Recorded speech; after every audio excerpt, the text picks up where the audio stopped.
Et encore une nouvelle victoire de Marc Marquez. Il a fait à Assen sur un circuit qui ne lui a jamais vraiment trop souri. On pouvait plutôt attendre un Fabio Quartararo ou même à la résurrection de Pecco qui avait tout gagné là-bas, mais rien de tout cela. Une victoire magistrale, une démonstration d'autorité et de sagesse de Marc Marquez.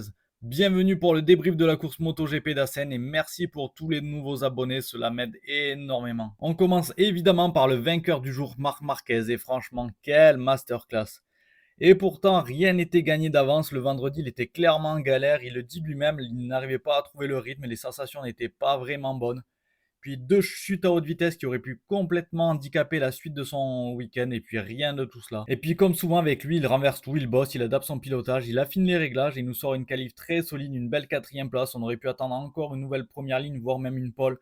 Mais vu son vendredi, c'est déjà un superbe résultat. Et sur la course sprint, déjà, il se facilite énormément la course avec un top départ qui directement l'amène aux avant-postes. Une course sprint de maîtrise avec son frère derrière. On aurait pu dire que son frère était un peu attentiste, mais je suis de ceux qui pensent qu'il ne pouvait pas faire grand-chose tellement Marc défendait et imprimait un rythme de folie. Et là, sur la course, il n'y a absolument rien à dire. Il a su observer Pecco au départ. Encore une fois, un départ absolument magistral. Il a attaqué au moment et puis après, il a imposé un rythme où personne ne pouvait suivre. Bezzecchi derrière ne pouvait absolument pas suivre. Enfin, il suivait, mais ne pouvait pas absolument se mettre en position de dépassement. Et cette victoire, elle vaut cher. Il égale le nombre de victoires de Giacomo Agostini en catégorie N, ce qui est déjà énorme. Mais surtout, il le fait sur un circuit qui historiquement n'était pas vraiment fait pour lui. Il le dit lui-même, à Seine, c'est pas son terrain de jeu préféré. Et pourtant, il écrase la concurrence cette année. Rien ne semble pouvoir l'arrêter, même quand on a l'impression qu'il peut être en difficulté. Il renverse vraiment il renverse tout, tout simplement. On va pas toujours parler de Marc Marquez, on va passer au top et flop. Et là, j'ai envie de mettre en lumière Marco Bezzecchi. Il termine deuxième. Très solide, très propre, pas d'erreur. Il est resté calme malgré la pression de Marquez. Il a tenté de s'accrocher jusqu'au bout. C'est peut-être son meilleur week-end depuis longtemps. Après, à Silverstone, il avait gagné, mais c'était des conditions particulières. Et là, on sent qu'il retrouve son meilleur niveau. Il prouve que l'Aprilia est là et que c'est une moto gagnante. Petit aparté, un petit point Roré Martin, justement, en parlant de l'Aprilia. Donc, on peut dire que c'est vraiment un jeu à trois parce que son agent affirme qu'il est libre à la fin de la saison par rapport aux clauses qu'il y a dans son contrat. De son côté, Aprilia affirme que son contrat ira jusqu'à son terme, donc fin 2026, que ça ne pourra se régler que à l'amiable, mais cette solution a l'air de, plus le temps passe, plus ça a l'air de se dégrader et que ça partira sûrement au tribunal. Et la troisième personne là-dedans, ben, c'est Honda. Honda qui a l'air de vouloir le signer, mais en même temps, ils se disent qu'ils ne peuvent pas le signer tant qu'il n'y a pas la fin de contrat, qui respecte les contrats des pilotes. Ils attendent tapis dans l'ombre, on peut dire ça comme ça. Très curieux de voir, mais je sens que ça va être un divorce qui peut se terminer très très mal. Et là, Marco Bezzecchi, il montre de la meilleure des façons que cette Aprilia, ben, elle est là. Elle est costaud, qu'avec un peu plus de développement, et ben, ça pourrait être encore plus de vent, plus régulière.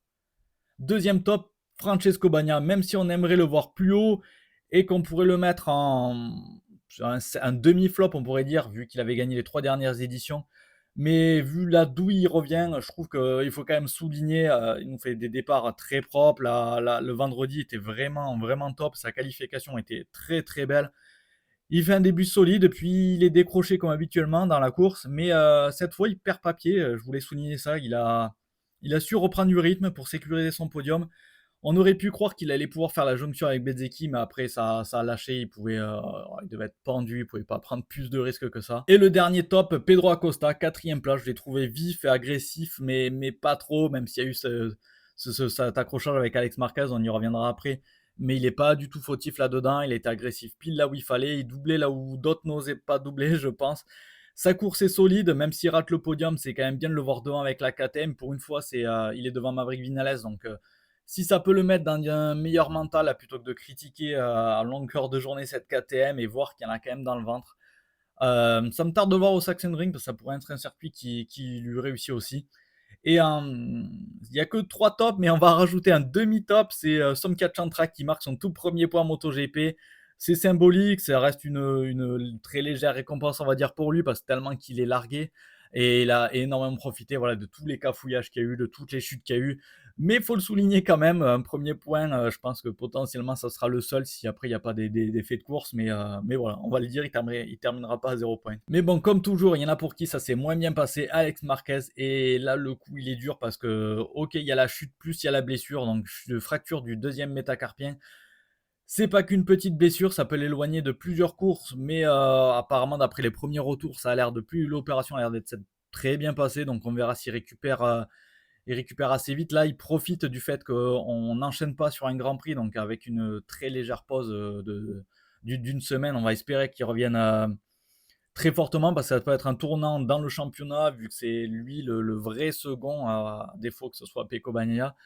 À voir par la suite si ça le met pas dans une difficulté supplémentaire entre la blessure et voilà, d'avoir pris autant d'écart au championnat, si ça le met pas dans une gestion différente de sa suite, parce qu'il avait l'air d'être vraiment dans une gestion de course où il prenait tous les points qu'il pouvait sans prendre trop de risques pour pas te faire de résultats blancs. Et là, résultat blanc qui tombe au pire des moments, je pense. Deuxième flop, Fabio Quartaro, même si ça me fait mal au cœur, la pole position, on était tous hypés, on s'est dit ça y est, ça va peut-être être le week-end où on le pensait que là, la victoire, il pouvait vraiment la prétendre. Au final, la sprint, ça l'a pas vraiment fait, mais c'était pas catastrophique. Et là, un mauvais départ, vraiment mauvais départ et mauvais premier tour. Fabio disait que l'adhérence était vraiment très précaire, comme s'il roulait sur du mouillé, donc il était en lutte permanente sur ses premiers tours.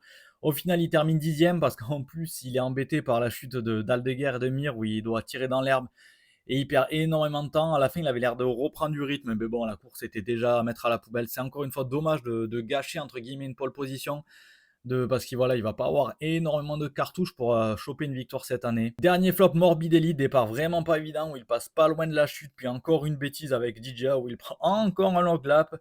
Il y avait du mieux, pourtant il était dans une belle dynamique et là je trouve que ça a enchaîné bêtise sur bêtise et c'est un week-end où il aurait pu marquer des gros points. Morbidelli, c'est des hauts et des bas, donc c'est très, très compliqué à juger sa saison quand on pense que la dynamique est bonne et puis derrière il nous fait des bêtises sur bêtises, donc pour pas être plus vulgaire. Au classement général, avec cette victoire, Marc Marquez prend encore plus le large championnat, il a 68 points d'avance sur Alex Marquez, son frère, qui va être blessé, donc il faut voir son retour comme j'ai dit précédemment, et surtout 126 points d'avance sur Pecco Bagnaia.